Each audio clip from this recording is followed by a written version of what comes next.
Welcome to Fantasy Football Hub. Today I'm joined by FPLSalah to review one of the most crazy game weeks that I can remember in the history of playing fantasy football. And Abdul, you've played for longer than me, so first of all, before we even get into your game week, mate, just talk to me about that week that we've just experienced. Yeah, well, it's definitely up there as one of like the swingiest game weeks ever. I mean, yeah, I don't think you could have. Like, obviously, I think you could have predicted a Liverpool win, but 7-0 with a 21 pointer from Mo Salah and 12 pointer for Darwin after all those blanks. I don't think anybody expected that. It's just one of those where it was a good time to wildcard for a lot of people. It was a good time to actually get rid of Liverpool assets as well, because if you're getting rid of, for Brighton midfielders and whatnot, because of the amount of fixtures that was coming up. But yeah, it was really harsh. It was a harsh swing, and I can't quite remember a week like it. I mean, I do remember KDB's 4 goals last season, but I think this kind of tops it just because of the kind of combination of players that done well, that most people got rid of. It's just unbelievable, isn't it? The fact that we jumped off all these players that just then went crazy in that one game. Let's get into your team now, mate, because as we saw last week on the channel, you elected to play the wildcard and talk us through it. It didn't go particularly well. No, I mean, I think the decision to play the wild card was fine. I don't regret that at all, because my team was set up. I had James injured. I had Nketiah. I had Mahrez, who ended up being benched. So it totally made sense to play the wild card. But whether, like always said, Liverpool's doing the Liverpool players, hauling big. Put that aside. Even within the wild card, it was just one of those weeks. You know what I mean? It was just compounded by the fact that I had Pinnock in my team. And then I ended up going for Henry because, he was a bit more nailed. He's played every single game this season, and I've seen quotes from Thomas Frank saying, he's really praising him up. And then I went for Mitoma in March. I benched Mitoma, so I missed the Brighton midfielder as well who hauled. And yeah, I guess the only kind of highlight of my wildcard was Ivan Toney.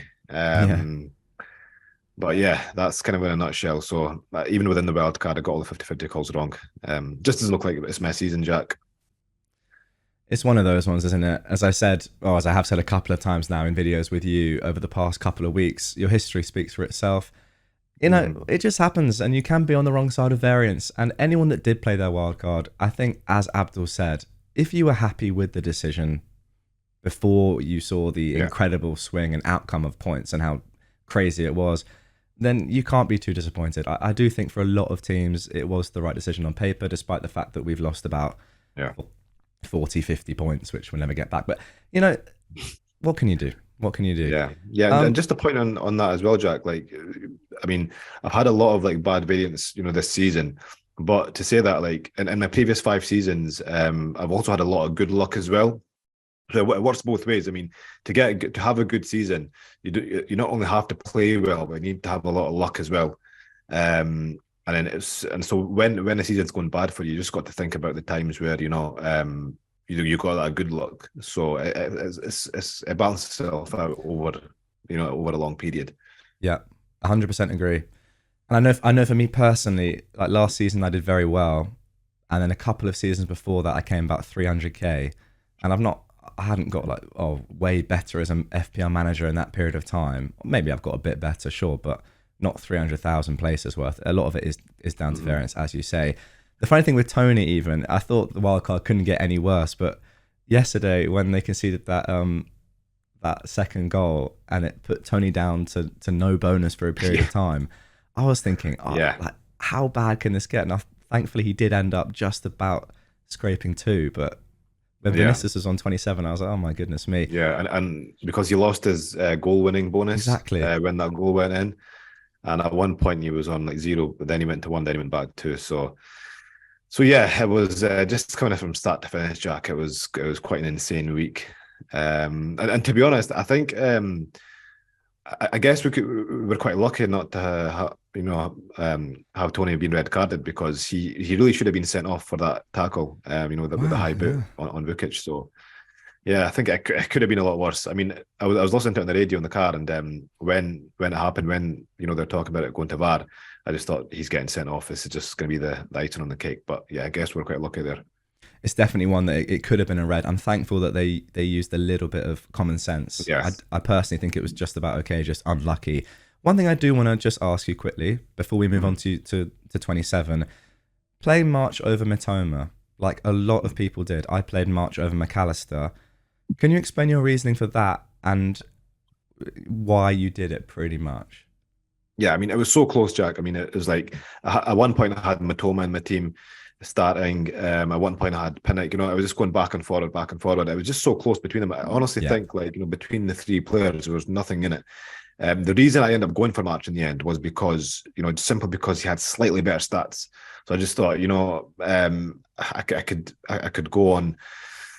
There's only really one thing that I could really go on, because their stats are quite similar, but because I was looking at their XG per 90, because Matoma's only started playing from game week 17, you can't really compare their season stats, because it wouldn't be fair. So looking at their their XG and XA per 90, March was slightly ahead.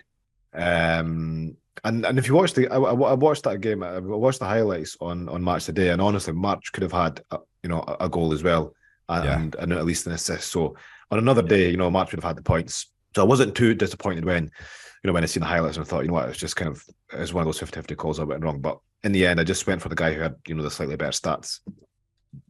Sure, and that's all you can do, really. That did feel like a bit of a gut call, and yeah, on the wrong side of it. But happy with the Brighton players in general, happy with the team in general. Let's get into your team for next week. Yeah. Because, like, as we said last week, you're not building this team for 1 week. And this, in theory, is the week where you really start to pile on the points, because you have those 6 doublers.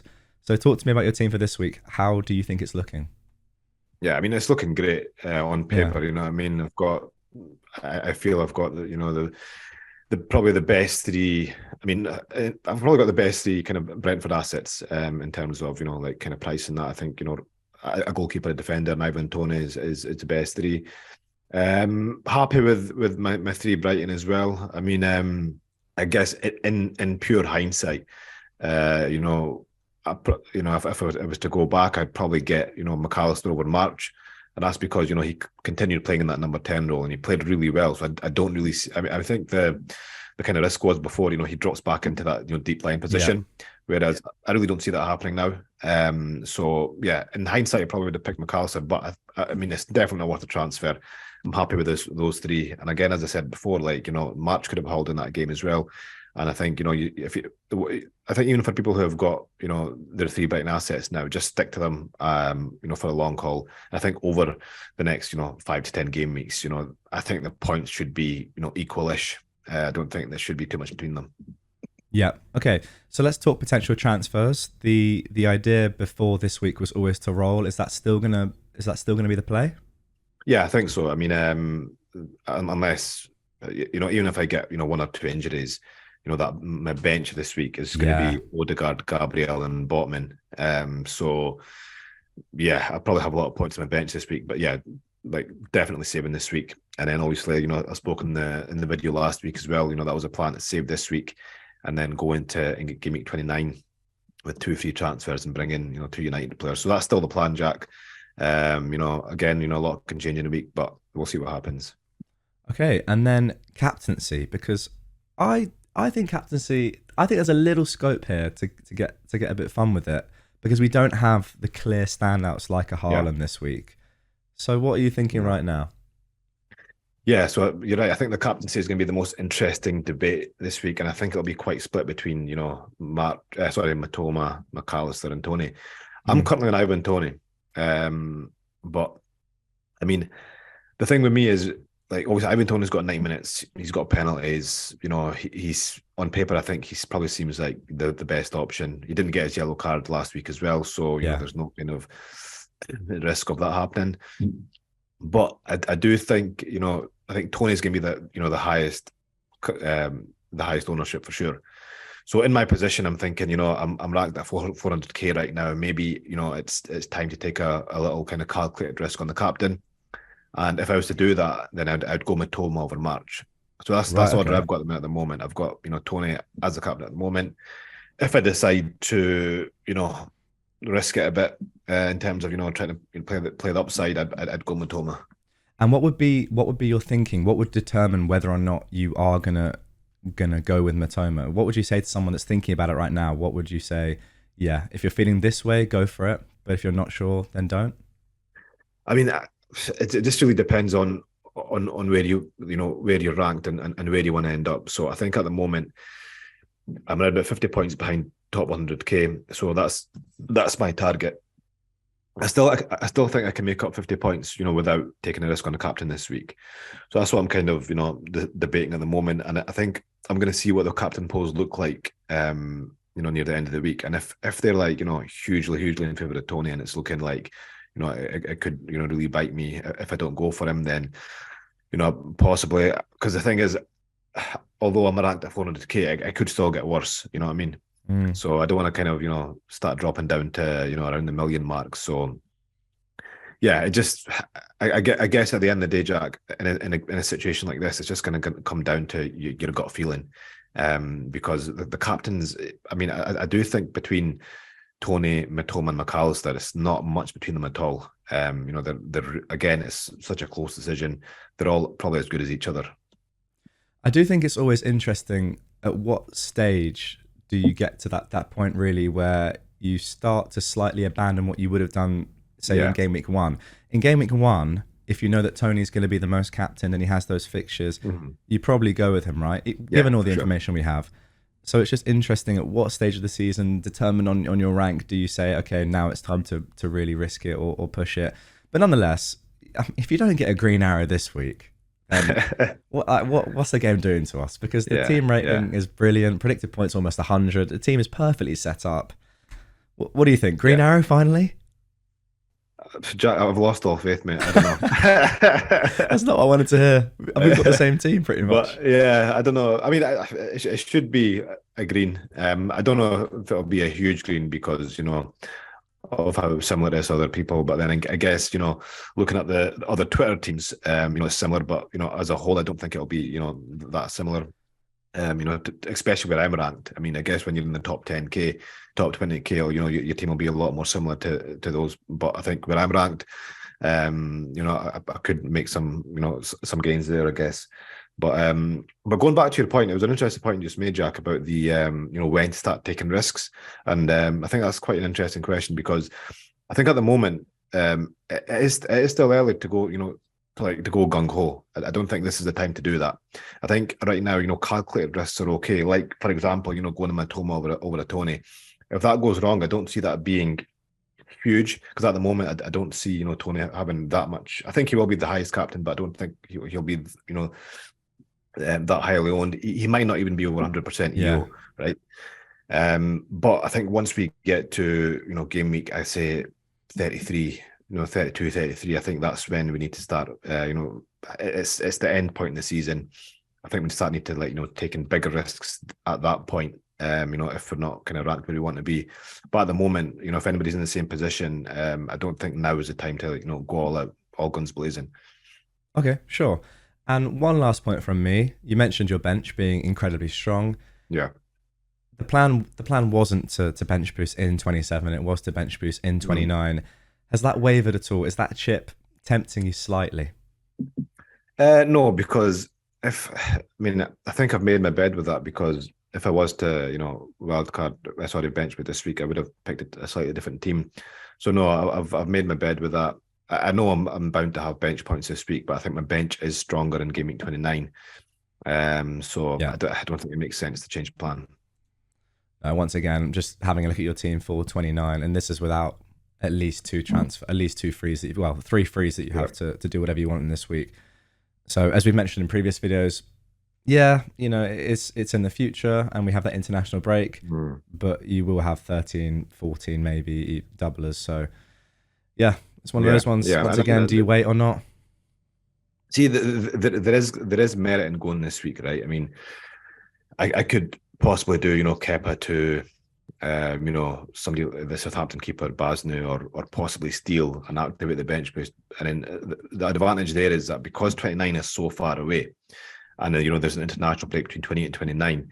There's, it's bound, things are bound to happen in terms of like, players being injured, etc., etc. And, you probably won't end up in the place where you've planned. So there is merit in going this week, but I think for those who have kind of made their bed with the Gameweek 29 bench boost, probably best sticking to it.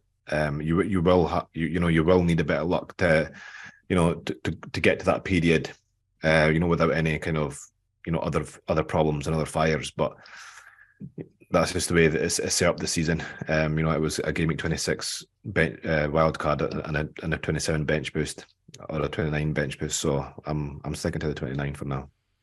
Well, given how this season has gone so far, it feels like whatever Gameweek 26 wildcarders choose to do will probably be the wrong decision. But that's the way it is. Probably, yeah. And that is how amazing variance is. Anyway, mate, that is going to do it for this one. Not too much to cover this week in particular when it comes to transfers. The captaincy, though, is an interesting one. Yeah. I think, like you, I'm going to be on Toney. It does depend as well on the polls. If it's looking like it's going to be considerably over 100% EO, that might just twist my arm and kind of force me to go with Toney. We saw how talismanic he is as well. Yeah. He just was excellent last night. Like, he hit the top of the crossbar. He had a shot from about 45 yards, which is brilliant. He's done it a few times this season. Yeah, and he's good at free kicks as well. He almost scored that free kick. Exactly. Yeah, he is the most talismanic player in the league. I mean, if you look at his goal involvement, I was looking at this yesterday. He's got a goal involvement of 53%, which is the highest in the league. Even more than Kane. There you go. So he is just like their pure talisman. And also a penalty, you're guaranteed the points. Whereas McAllister, are you necessarily guaranteed them? Yeah, he's good at them, but he's no Ivan Toney. And the last thing is, if Brighton won both those games 3-0, it wouldn't shock you to your very core to not see your Brighton player involved in goals. Whereas if as you say, if Brentford win 3-0, Toney's going to be involved in at least some way. Yeah, so, for sure. Yeah, for sure. That's my thinking at the moment. For sure. I mean, the points in the Brighton midfield are just spread out as well. You know what I mean? Whereas exactly with Toney, it's not.